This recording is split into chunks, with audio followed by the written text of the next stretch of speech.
Welcome to Nithya's channel. இன்னைக்கு இட்லியை வச்சு ஒரு ஸ்பெஷலாக ஒரு டிஷ் செய்ய போகிறோம். இட்லி காலையில் சுட்டது மீந்துருச்சா கவலையே வேண்டாம், இதை உடனே செஞ்சிடலாம். இந்த டிஷ் பார்த்திங்கன்னா நம்ம சில்லி இட்லின்னு சொல்லலாம், இல்லை மசாலா இட்லின்னு சொல்லலாம். இதுக்கு தேவையான பொருட்கள் என்னென்னன்றதை பார்த்துடலாம். ஆனியன் 2 பொடியாக நறுக்குனது, கேப்சிகம் 1 கேப்சிகம் அளவு எடுத்துக்கோங்க. மொத்தமாகவே 3 சேர்ந்து 1 கேப்சிகம் அளவு தான் இருக்கும். இல்லை உங்களுக்கு ஒரு கலர் தான் கிடச்சிதுன்னா ஒரு கலரும் எடுத்துக்கோங்க. நான் இப்போ 3 கலர்லேயும் கொஞ்சம் கொஞ்சம் எடுத்திருக்கேன், பொடியாக கட் பண்ணது. ஒரு க்ரீன் சில்லி, ஒரு 6 இட்லி மீந்துருச்சு, அந்த 6 இட்லியை இந்த மாதிரி கட் பண்ணி வச்சுருக்கேன். அப்புறம் tomato ketchup, red chilli sauce, oil, salt, வேணும்னா பெப்பர் பொடி தூவிக்கலாம்.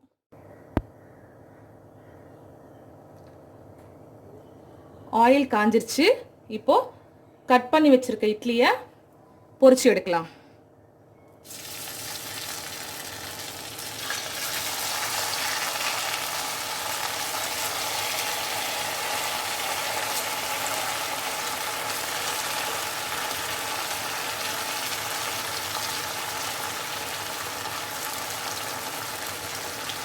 மீதி இருக்கிறத நெக்ஸ்ட் பேட்சில் போட்டு பொரிச்சு எடுக்கலாம்.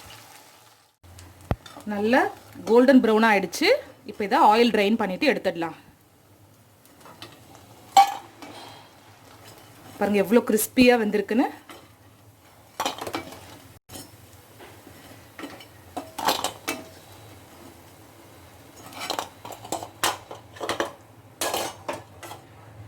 இப்போ அடுத்ததும் போட்டுடலாம்.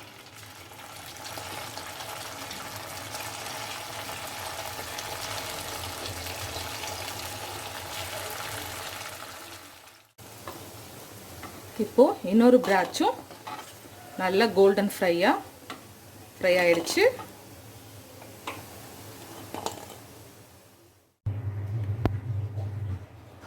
இப்போ ஒரு பேனில் ஆயில் 2 ஸ்பூன் ஊற்றிருக்கோம். ஆயில் சூடான உடனே நம்ம பொடியாக கட் பண்ணி வச்சுருக்க ஆனியன்ஸை சேர்த்துக்கலாம்.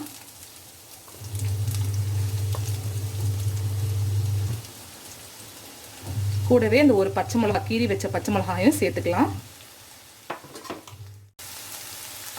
சேர்த்துட்டு இது நல்லா வதக்கிக்கலாம். ரொம்ப கோல்டன் ப்ரௌனாக ஆகணும்னு அவசியம் இல்லை, ஓரளவுக்கு டிரான்ஸ்பரண்ட்டாக வதங்கினா போதும். ஆனியன் வதங்கிடுச்சு ஓரளவுக்கு. இப்போது குடமிளகா கேப்சிகமாக போட்டுடலாம். green capsicum, red capsicum,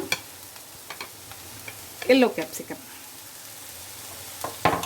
போட்டுட்டு இதையும் வதக்கிக்கலாம்.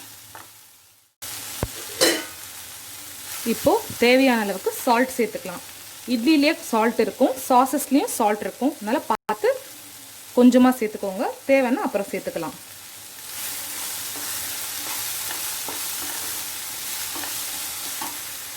இப்போ ஒரு 2 டேபிள் ஸ்பூன் அளவுக்கு டொமேட்டோ கெச்சப், டொமேட்டோ சாஸ் சேர்த்துக்கலாம்.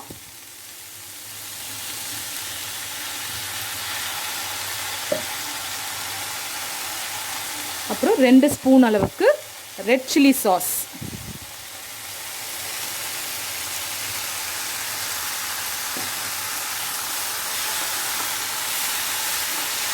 இஃப் இன்கேஸ் டொமேட்டோ சாஸ் இல்லைன்னா வீட்டில் நீங்கள் டொமேட்டோவை மிக்சியில் நல்லா அரைச்சி கூட சேர்த்துக்கலாம்.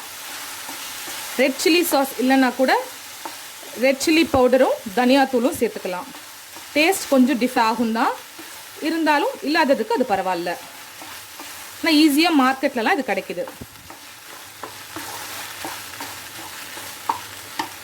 இப்போது ஃப்ரை பண்ணி வச்சுருக்க இட்லி பீசஸை இதில் ஆட் பண்ணிக்கலாம். ஆட் பண்ணிவிட்டு இதையும் இப்படி கலந்துக்கலாம். அந்த மசாலாலாம் எல்லா இடத்துலையும் படுற மாதிரி கலந்துக்கலாம். அவ்வளோதான், ரெடி. இதுக்கு மேலே கொத்தமல்லி இருந்தால் கார்னிஷ் பண்ணி சர்வ் பண்ணலாம். பெப்பர் டேஸ்ட் பிடிக்கிறவங்க மேலே பெப்பர் பொடி தூவி கூட சர்வ் பண்ணலாம். இது ஒரு ஃபியூ செகண்ட்ஸ் நல்லா இந்த மசாலாலாம் அந்த இட்லியில் கோட் ஆகட்டும். ரெடி ஆகிடுச்சு. பெப்பர் பொடி கொஞ்சம் தூவிக்கலாம். என்கிட்ட கொத்தமல்லி இல்லை, அதனால் கொத்தமல்லி சேர்க்கலை. கொத்தமல்லி சேர்த்தோன்னா எக்ஸ்ட்ரா ஃப்ளேவர் இருக்கும், இருந்தால் சேர்த்துக்கோங்க. பாருங்கள், டேஸ்டியான கிறிஸ்பியான இட்லி மசாலா ரெடி ஆகிடுச்சு. இல்லை சில்லி இட்லி ரெடி ஆகிடுச்சு. இதை நம்ம பவுலில் மாற்றிட்டு பார்க்கலாம். இப்போது இதை பவுலுக்கு ட்ரான்ஸ்ஃபர் பண்ணலாம். இனிமேல் இட்லி மீந்துருச்சுன்னா கவலையே பட வேண்டாம். உடனே இந்த மாதிரி ஸ்பைசியான கிறிஸ்பியான இட்லி மசாலா செய்யுங்க. சில்லி இட்லி செய்யுங்க, உடனே காலியாகிடும். இது நீங்கள் வீட்டில் செஞ்சு பாருங்கள். செஞ்சு பார்த்துட்டு உங்கள் கமெண்ட்ஸை கமெண்ட் பாக்ஸில் ஷேர் பண்ணுங்கள். இந்த வீடியோ பிடிச்சிருந்தா லைக் பண்ணுங்கள், ஷேர் பண்ணுங்கள், கமெண்ட் பண்ணுங்கள். இது வரைக்கும் இந்த சேனலை நீங்கள் சப்ஸ்கிரைப் பண்ணலன்னா சப்ஸ்கிரைப் பண்ணிக்கோங்க. கூடவே அந்த பெல் ஐக்கானையும் ப்ரெஸ் பண்ணிக்கோங்க. அப்போ தான் நான் போடுற வீடியோஸ் எல்லாம் உங்களுக்கு நோட்டிஃபிகேஷன்ஸாக வரும்.